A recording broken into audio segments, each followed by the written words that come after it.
Brave New World by Aldous Huxley, a longer version. In the not-so-distant future, a sterile and orderly world state exists, built upon the principles of mass production, technological advancement, and consumerism. The narrative opens in the central London hatchery and conditioning center, where human beings are artificially created and conditioned for their predetermined roles in society. This highly mechanized and dehumanized world ensures stability and happiness through strict control of reproduction, emotions, and even thoughts.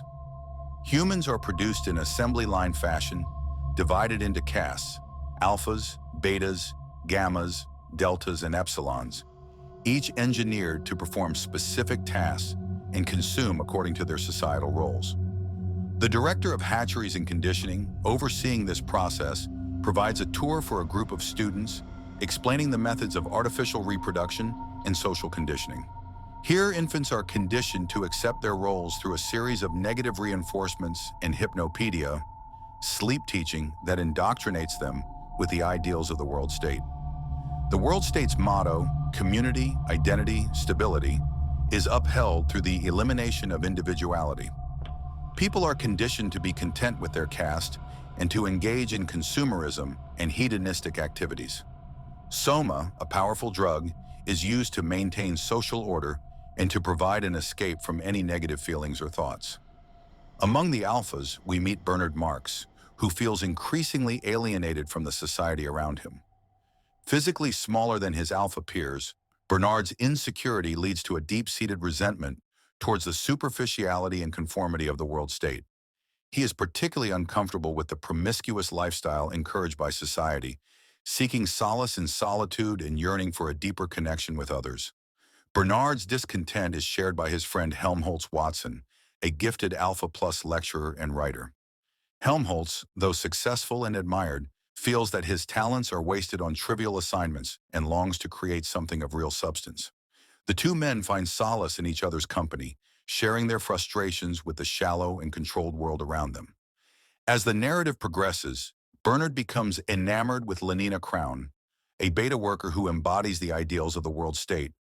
Lenina is beautiful, carefree, and perfectly content with the pleasures of life.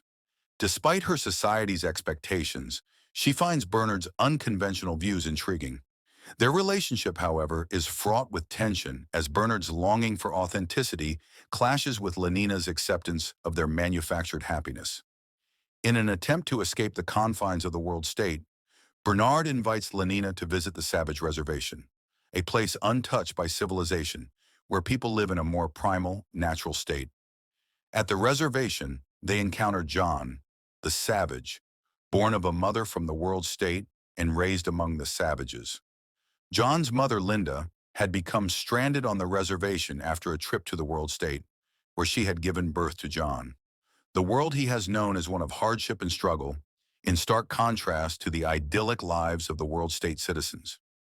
John is a product of two worlds, the raw, untamed life of the reservation and the cultured, intellectual teachings of Shakespeare, which his mother had imparted to him.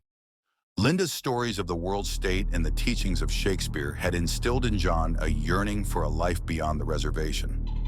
As Bernard and Lenina interact with John, they become aware of his profound sense of individuality and emotional depth. John embodies the complexities of human experience, often grappling with themes of love, suffering, and the search for meaning.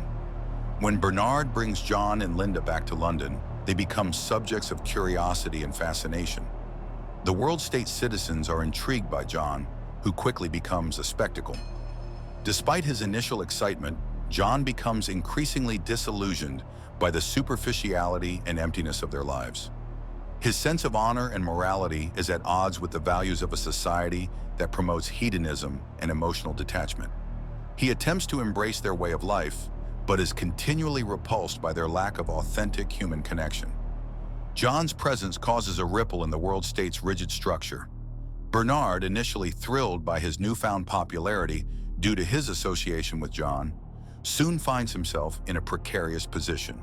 The world state authorities begin to see John as a threat to societal stability, and Bernard's brief period of acceptance is replaced by the looming threat of exile to an island for nonconformists.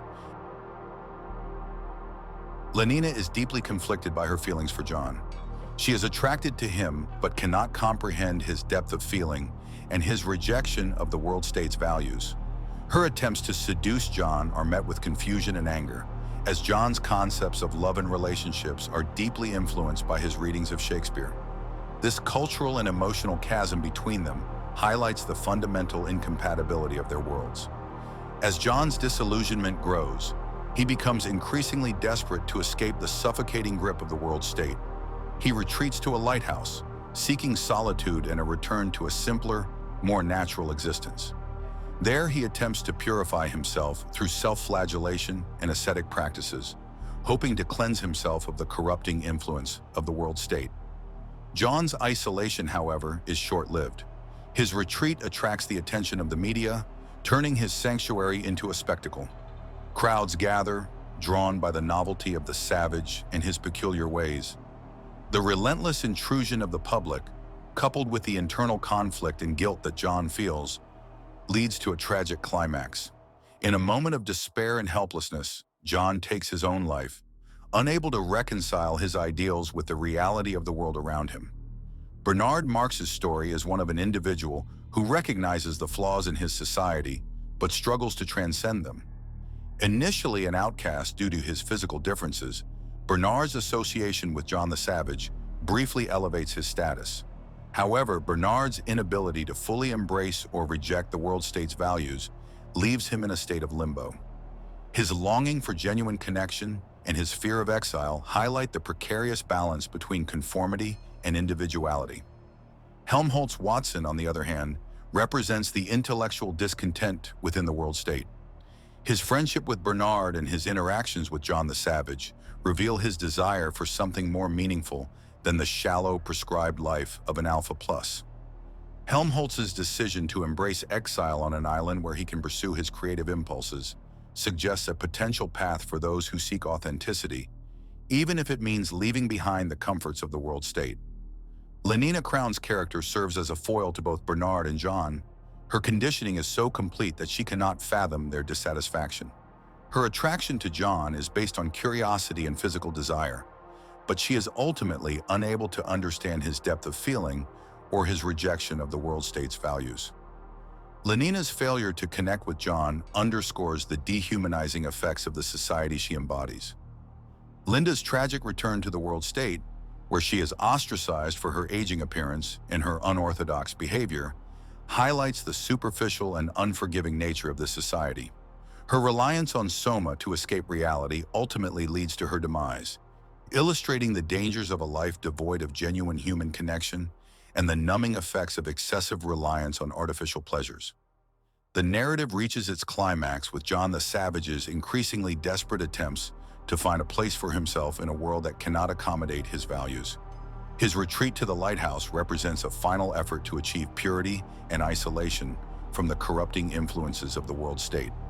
However, the invasive curiosity of the society he despises proves too overwhelming, leading to his tragic end.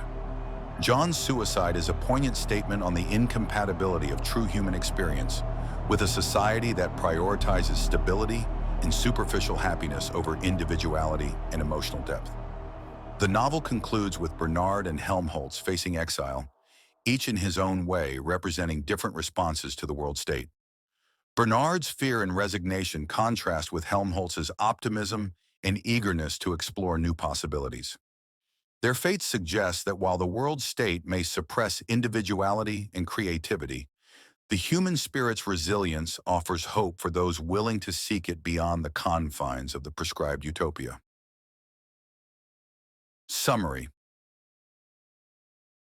Brave New World serves as a poignant critique of a future dominated by technology and consumerism. Through characters like Bernard, Lenina, and John, Huxley explores the tensions between individuality and conformity, highlighting the dangers of a society that prioritizes stability over authentic human experience. The narrative warns against sacrificing individuality, passion, and depth of human experience for the illusion of a perfect society, urging readers to reflect on the direction of our own world.